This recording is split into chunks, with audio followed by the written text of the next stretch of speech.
Bonjour, je vous retrouve pour cette dernière vidéo de lecture du Petit Prince de Saint-Exupéry, puisque dans cette vidéo, je vais faire la lecture des 3 derniers chapitres.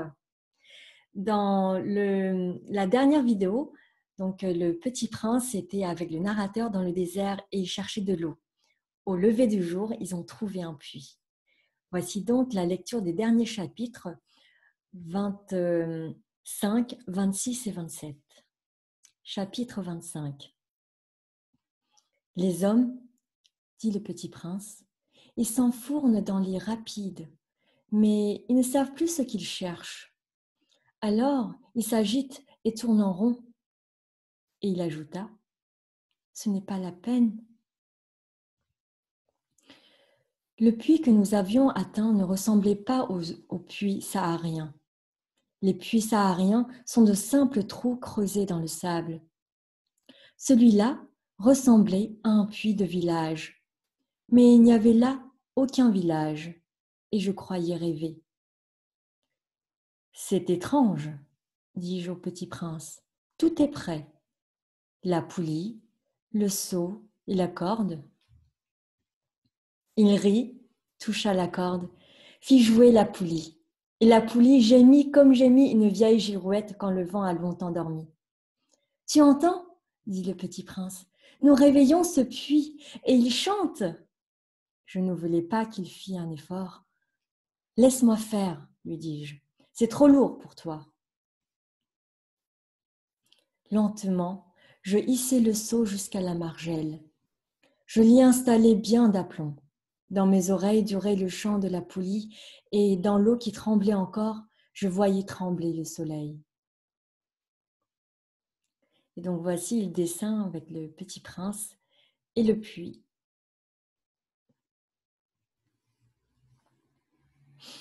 J'ai soif de cette eau-là, dit le petit prince. Donne-moi à boire. Et je compris ce qu'il avait cherché. Je soulevai le seau jusqu'à ses lèvres. Il but, les yeux fermés. C'était doux comme une fête. Cette eau était bien autre qu'un aliment. Elle était née de la marche sous les étoiles, du chant de la poulie, de l'effort de mes bras. Elle était bonne pour le cœur, comme un cadeau. Lorsque j'étais petit garçon, la lumière de l'arbre de Noël, la musique de la messe de minuit, la douceur des sourires faisaient ainsi tout le rayonnement du cadeau de Noël que je recevais. Les hommes de chez toi, dit le petit prince, cultivent 5000 roses dans un même jardin, et ils n'y trouvent pas ce qu'ils cherchent.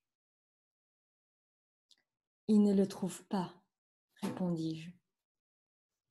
Et cependant, ce qu'ils cherchent pourrait être trouvé dans une seule rose ou un peu d'eau. Bien sûr, répondis-je.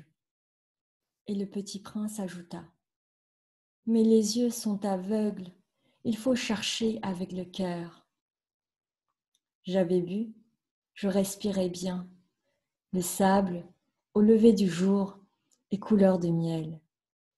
J'étais heureux aussi de cette couleur de miel. Pourquoi fallait-il que j'eusse de la peine?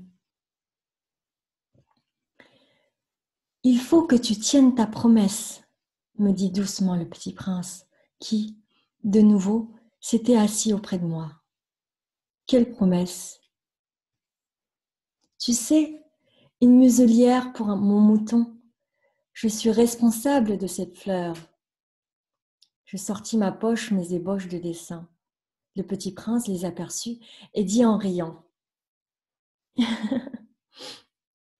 Tes baobabs, ils ressemblent un peu à des choux. Oh! Moi, qui étais si fière des baobabs. Ton renard, ses oreilles, elles ressemblent un peu à des cornes et elles sont trop longues. Et il rit encore. Tu es injuste, petit bonhomme. Je ne savais rien dessiner que les bois fermés et les bois ouverts. Oh, ça ira, dit-il. Les enfants savent. Je crayonnai donc une muselière et j'eus le cœur serré en la lui donnant. Tu as des projets que j'ignore. Mais il ne me répondit pas. Il me dit, tu sais, ma chute sur la terre, c'en sera demain l'anniversaire. Puis, après un silence, il me dit encore, j'étais tombé tout près d'ici. Et il rougit. Et de nouveau, sans comprendre pourquoi, j'éprouvais un chagrin bizarre. Cependant, une question me vint. Alors, ce n'est pas par hasard que, le matin où je t'ai connu, il y a 8 jours, tu te promenais comme ça, tout seul, à 1000 milles de toutes les régions habitées. Tu retournais vers le point de ta chute. Le petit prince rougit encore, et j'ajoutai en hésitant, à cause, peut-être, de l'anniversaire? Le petit prince rougit de nouveau. Il ne répondait jamais aux questions, mais quand on rougit, ça signifie oui, n'est-ce pas? Ah, lui dis-je, j'ai peur. Mais il me répondit, tu dois maintenant travailler. Tu dois repartir vers ta machine. Je t'attends ici. Reviens demain soir. Mais je n'étais pas rassurée. Je me souvenais du renard. On risque de pleurer un peu si on s'est laissé apprivoiser.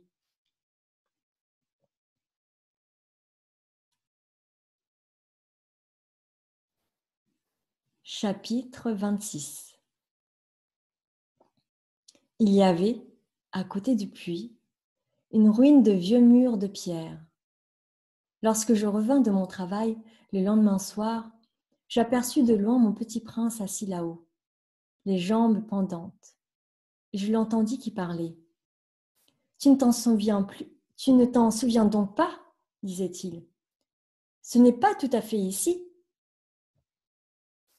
Une autre voix lui répondit sans doute, puisqu'il répliqua. Si, si, c'est bien le jour, mais ce n'est pas ici l'endroit. Je poursuivis ma marche vers le mur. Je ne voyais ni n'entendais toujours personne. Pourtant, le petit prince répliqua de nouveau. Bien sûr, tu verras où commence ma trace dans le sable. Tu n'as qu'à m'y attendre, j'y serai cette nuit. J'étais à 20 mètres du mur et je ne voyais toujours rien. Le petit prince dit encore, après un silence, tu as du bon venin? Tu es sûr de ne pas me faire souffrir longtemps? Je fis halte, le cœur serré, mais je ne comprenais toujours pas. Maintenant va-t'en, dit-il, je veux redescendre. Alors j'abaissai moi-même les yeux vers le pied du mur, et je fis un bond. Il était là, dressé vers le petit prince, un de ces serpents jaunes qui vous exécutent en 30 secondes. Tout en fouillant ma poche pour en tirer mon revolver, je pris le pas de course, mais, au bruit que je fis, le serpent se laissa doucement couler dans le sable, comme un jet d'eau qui meurt, et, sans trop se presser, se faufila entre les pierres avec un léger bruit de métal. Voici le petit prince sur le mur et le serpent. Je parvins au mur juste à temps pour y recevoir dans les bras mon petit bonhomme de prince, pâle comme la neige.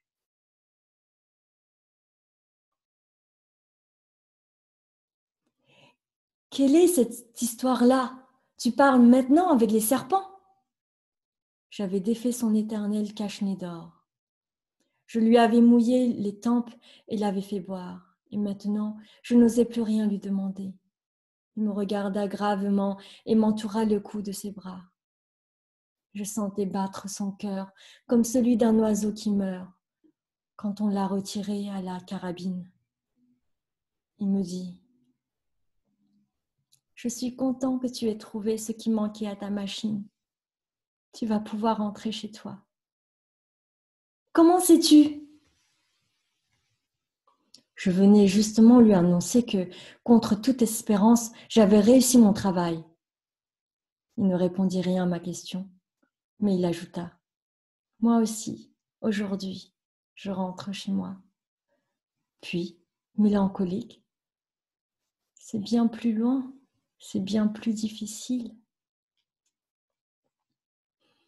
Je sentais bien qu'il se passait quelque chose d'extraordinaire. Je le serrais dans les bras comme un petit enfant. Et cependant, il me semblait qu'il coulait verticalement dans un abîme sans que je puisse rien pour le retenir. Quand je puisse rien pour le retenir. Il avait le regard sérieux, perdu très loin. J'ai ton mouton, et j'ai la caisse pour le mouton, et j'ai la muselière. Et il sourit avec mélancolie. J'attendis longtemps. Je sentais qu'il se réchauffait peu à peu. Petit bonhomme, tu as eu peur. Il avait eu peur, bien sûr, mais il rit doucement. J'aurais bien plus peur ce soir. De nouveau, je me sentis glacée par le sentiment de l'irréparable. Et je compris que je ne supportais pas l'idée de ne plus jamais entendre ce rire. C'était pour moi comme une fontaine dans le désert. Petit bonhomme, je veux encore t'entendre rire. Mais il me dit, cette nuit, ça fera 1 an. Mon étoile se trouvera juste au-dessus de l'endroit où je suis tombée l'année dernière. Petit bonhomme, n'est-ce pas que c'est un mauvais rêve, cette histoire de serpent et de rendez-vous et d'étoiles? Mais il ne répondit pas à ma question. Il me dit, ce qui est important, ça ne se voit pas. Bien sûr, c'est comme pour la fleur. Si tu aimes une fleur qui se trouve dans une étoile, c'est doux, la nuit, de regarder le ciel. Toutes les étoiles sont fleuries. Bien sûr, c'est comme pour l'eau. Celle que tu m'as donnée à boire était comme une musique, à cause de la poulie et de la corde. Tu te rappelles, elle était bonne. Bien sûr, tu regarderas la nuit, les étoiles. C'est trop petit chez moi pour que je te montre où se trouve la mienne. C'est mieux comme ça, mon étoile. Ça sera pour toi une des étoiles. Alors, toutes les étoiles, tu aimeras les regarder. Elles seront toutes tes amies. Et puis, je vais te faire un cadeau. Il rit encore. Ah, petit bonhomme, petit bonhomme. J'aime entendre ce rire. Justement, ce sera mon cadeau. Ce sera comme pour l'eau. Que veux-tu dire? Les gens ont des étoiles qui ne sont pas les mêmes. Pour les uns qui voyagent, les étoiles sont des guides. Pour d'autres, elles ne sont rien que des petites lumières. Pour d'autres, qui sont savants, elles sont des problèmes. Pour mon businessman, elles étaient de l'or. Mais toutes ces étoiles-là se taisent. Toi, tu auras des étoiles comme personne n'en a.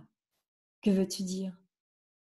Quand tu regarderas le ciel la nuit, puisque j'habiterai dans l'une d'elles, puisque je rirai dans l'une d'elles, alors ce sera pour toi comme si riaient toutes les étoiles. Tu auras, toi, des étoiles qui savent rire. Et il rit encore. Et quand tu seras consolé, on se console toujours, tu seras content de m'avoir connu. Tu seras toujours mon ami. Tu auras envie de rire avec moi. Et tu ouvriras parfois ta fenêtre comme ça, pour le plaisir. Et tes amis seront bien étonnés de voir rire en regardant le ciel, de te voir rire en regardant le ciel. Alors tu leur diras, oui, les étoiles, ça me fait toujours rire. Et ils te croiront fou, je t'aurai joué un bien vilain tour. Et il rit encore. Ce sera comme si je t'avais donné, au lieu d'étoiles, des tas de petits grelots qui savent rire. Et il rit encore. Puis il redevint sérieux. Cette nuit, tu sais, ne viens pas. Je ne te quitterai pas. J'aurai l'air d'avoir mal, j'aurai un peu l'air de mourir. C'est comme ça. Ne viens pas voir ça, ce n'est pas la peine. Je ne te quitterai pas. Mais il était soucieux. Je te dis ça, c'est à cause aussi du serpent. Il ne faut pas qu'il te morde. Les serpents, c'est méchant. Ça peut mordre pour le plaisir. Je ne te quitterai pas. Mais quelque chose le rassura. C'est vrai qu'ils n'ont plus de venin pour la seconde morsure. Cette nuit-là, je ne le vis pas se mettre en route. Il s'était évadé sans bruit. Quand je réussis à le rejoindre, il marchait décidé, d'un pas rapide. Il me dit seulement « Ah, tu es là !» Il me prit par la main, mais il se tourmenta encore. « Tu as eu tort, tu auras de la peine, j'aurai l'air d'être mort et ça ne sera pas vrai. » Moi, je me taisais. Voici le petit prince dans le désert qui marche.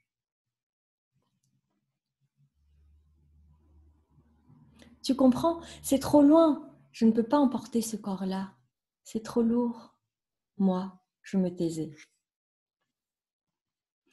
Mais ce sera comme une vieille écorce abandonnée. Ce n'est pas triste, les vieilles écorces. Moi, je me taisais. Il se découragea un peu, mais il fit encore un effort.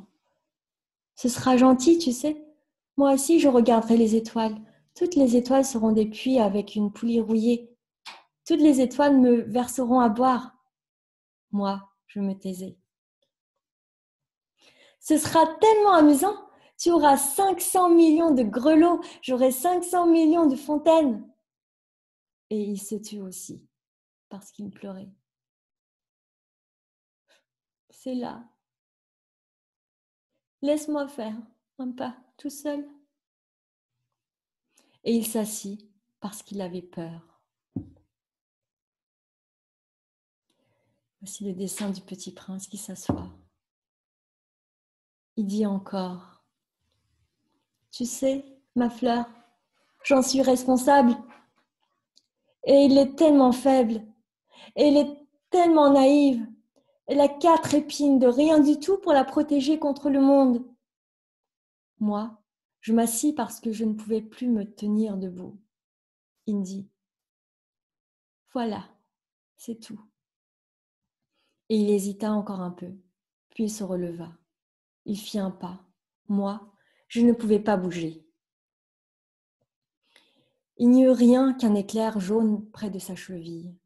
Il demeura un instant immobile. Il ne cria pas. Il tomba doucement comme tombe un arbre.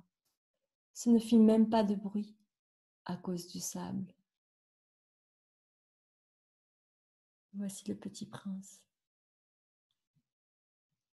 qui tombe peut-être. Chapitre 27. Et maintenant, bien sûr, ça fait 6 ans déjà. Je n'ai jamais encore raconté cette histoire. Les camarades qui m'ont revu ont été bien contents de me revoir vivant.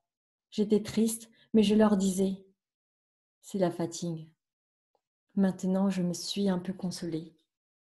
C'est-à-dire, pas tout à fait. Mais je sais bien qu'il est revenu à sa planète, car au lever du jour, je n'ai pas retrouvé son corps.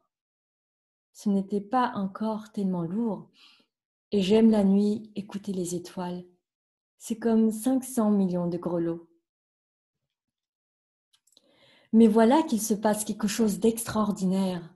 La muselière que j'ai dessinée pour le petit prince, j'ai oublié d'y ajouter la courroie de cuir.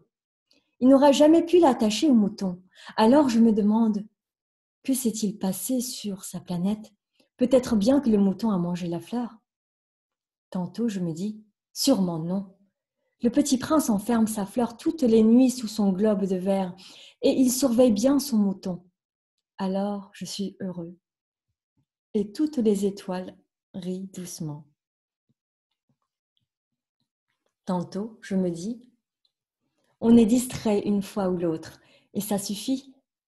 Il a oublié, un soir, le globe de verre, ou bien le mouton est sorti sans bruit pendant la nuit. Alors les grelots se changent tous en larmes. C'est là un bien grand mystère. Pour vous qui aimez aussi le Petit Prince, comme pour moi, rien de l'univers n'est semblable si, quelque part, on ne sait où, un mouton que nous ne connaissons pas a, oui ou non, mangé une rose.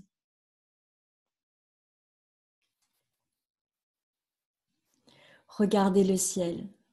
Demandez-vous, le mouton, oui ou non, a-t-il mangé la fleur? Et vous verrez comme tout change. Et aucune grande personne ne comprendra jamais que ça a tellement d'importance. Ça, c'est, pour moi, le plus beau et le plus triste paysage du monde. C'est le même paysage que celui de la page précédente, mais je l'ai dessiné une fois encore pour bien vous le montrer. C'est ici que le petit prince a apparu sur terre, puis disparu. Regardez attentivement ce paysage afin d'être sûr de le reconnaître si vous voyagez un jour en Afrique dans le désert. Et s'il vous arrive de passer par là, je vous en supplie, ne vous pressez pas, attendez un peu juste sous l'étoile. Si alors un enfant vient à vous, s'il rit, s'il a des cheveux d'or, s'il ne répond pas quand on l'interroge, vous devinerez bien qui il est. Alors, soyez gentil, ne me laissez pas tellement triste. Écrivez-moi vite qu'il est revenu. Et c'est ainsi la fin de l'histoire. Et ce paysage, le désert, sous une étoile.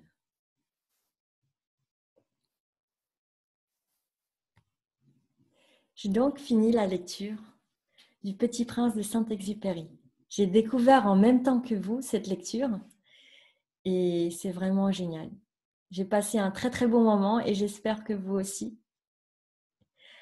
Alors, je ferai également la lecture du Petit Prince en vietnamien et j'ai décidé aussi récemment de le faire en anglais car j'adore lire et j'adore aussi l'anglais et m'écouter lire. Donc, j'espère que vous aussi, vous allez prendre ce plaisir ou peut-être partager ce plaisir avec d'autres personnes. N'hésitez pas donc à liker ma chaîne et à regarder les autres vidéos qui sont sur ma chaîne. J'aimerais aussi avoir vos commentaires sur les lectures ou même sur la signification des chapitres que vous pouvez comprendre ou deviner. Merci à vous pour cette aventure et je vous dis aussi à très bientôt. Bisous.